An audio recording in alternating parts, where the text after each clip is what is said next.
This week on In Gear, we look up to the legends. First, be prepared for a trip back in time with the retro modern chic machine, Volkswagen's the Beetle in drive. Moving from one legend to another, we head to Sepang to join the Porsche driving experience with their latest edition, the Cayman S in Club Sport. Then, add zing to your car with Decals by Sticojet in FIY. Lastly, it's showdown time between the updated Suzuki Swift with the new kid on the block, the Kia Rio. Enjoy the show.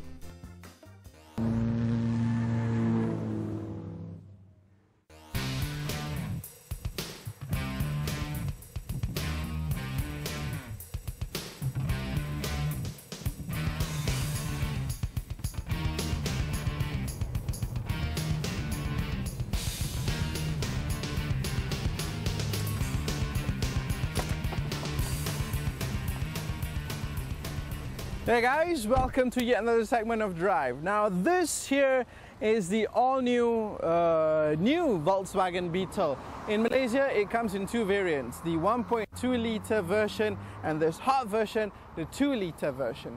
Now, when Volkswagen launched it, they had one thing in mind. It was to make sure that the car that was perceived to be feminine in the last generation is now seen as a masculine automotive alternative.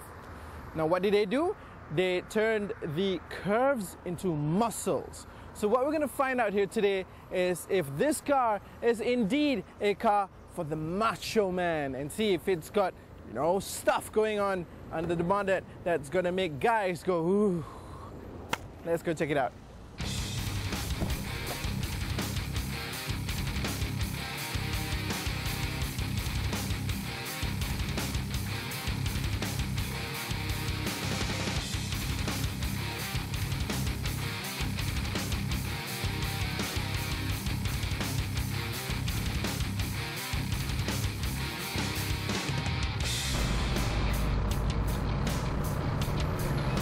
Right then, let's talk a little bit about the performance of the car and the drivability. This car, as you know, has a 2 litre lump, and it's actually the exact same engine as the Volkswagen Golf GTI. But you know, in this car it has been detuned because of course Volkswagen would not want you to be able to touch the halo status of the GTI. So in this car it produces 197 brake horsepower and 206 pound-foot of torque. It does the Century Sprint in about 7 seconds and it goes all the way up to 138 miles per hour. That means this car, performance-wise, is still pretty good. The handling is subliminal. It's really fun to drive. The handling, whilst the suspension is stiff, so it does give you a slightly jarring ride. You get to feel the bumps on the road. However, that also translates to a more rigid and stiffer ride, which is, you know, good if you want to drive the car spiritedly. And again, the seats hold you very well, and you're not going to have any problem at all trying to catch up with the Golf, because this car weighs 1.3 tons. So it is quite sprightly. All you need to do, especially with the DSG gearbox, pull the gear lever down to sports and floor it.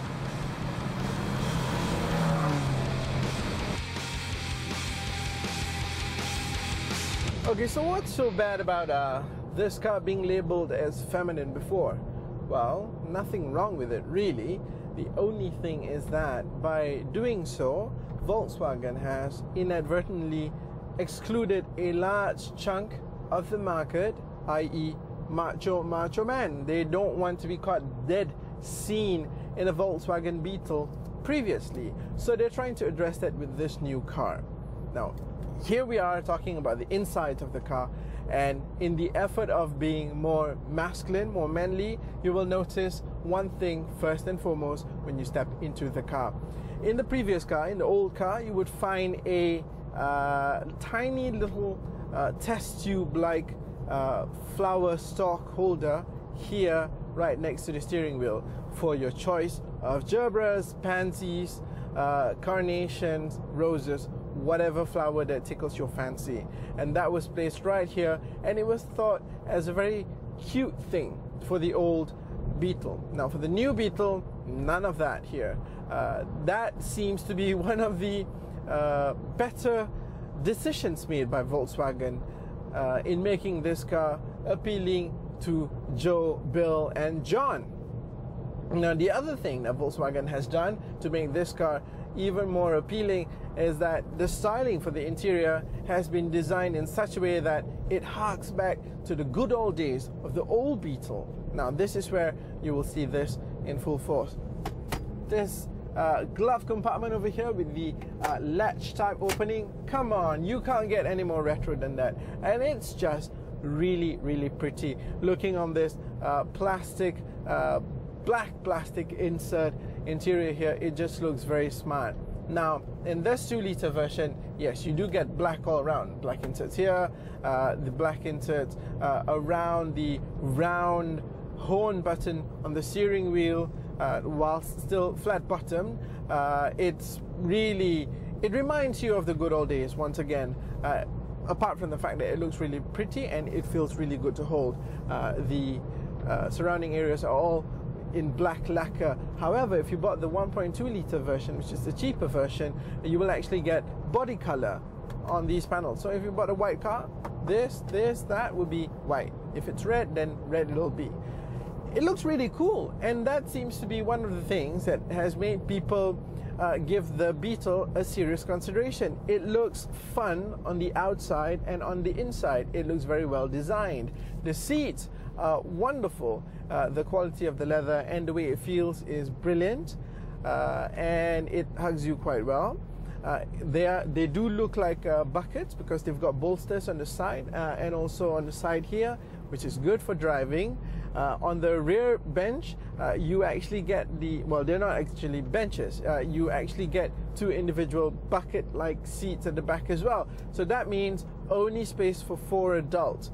Now, as we know that the new Volkswagen Beetle is assembled in Mexico. Why, you might ask? That's because Volkswagen really needs to cut costs down. This car is very popular in North America, so they need to make sure that the cost does not go sky high. Now, where can you find these cost-cutting measures? It's here. It's in the plastics of the car, not the lacquer inserts, but the actual tactile plastic bits. They're not the soft touch that we get accustomed to in other Volkswagen models, even in the Golf, which is actually positioned higher than this car in terms of the quality of the materials used.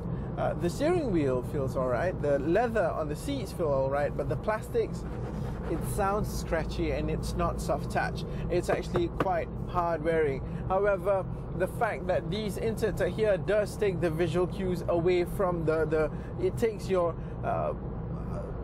eyes away from these hard plastics, and they remain, barely noticeable because of the beauty of this thing. Now also in the 2-liter version, you've got a sunroof which tilts and slides. In the 1.2-liter version you don't. However, that's the other problem that I have with this thing. It's this, if I did that, it tilts, then it slides open, but that's it. It only opens halfway, and you're left thinking, hold on, does this go all the way back? It doesn't. So if you were thinking, let's say you had your heydays back in the 60s and 70s and you wanted to relive your flower power days, you won't be able to do so standing up from the front seat unless you're wafer thin, because the opening is just simply not big enough. Now, apart from those few niggles, the interior, pretty.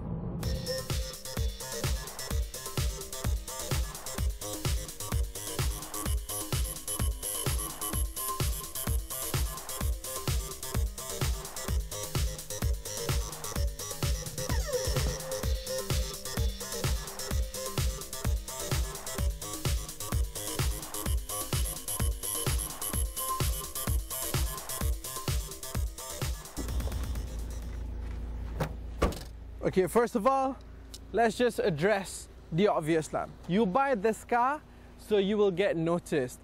This car is Hollywood lah, that's precisely why I'm wearing this t-shirt I'm wearing today.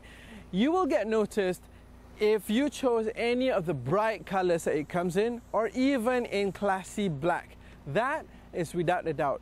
But then again, we are now living in an age where we want to say that, hey, our car looks great, but also at the same time, it's got grunt and it's got talent in its pocket. I can say for a fact that this car actually has all those qualities. I like it. It's really nice to drive, and it's got oomph when you put your foot down, and when you do, oh, the sound is glorious. Let me just put it this way. This new Beetle will not be able to overtake a Volkswagen Golf GTI, but it sure darn will give it a good run for its money, both physically and also metaphorically. Pretty, this one.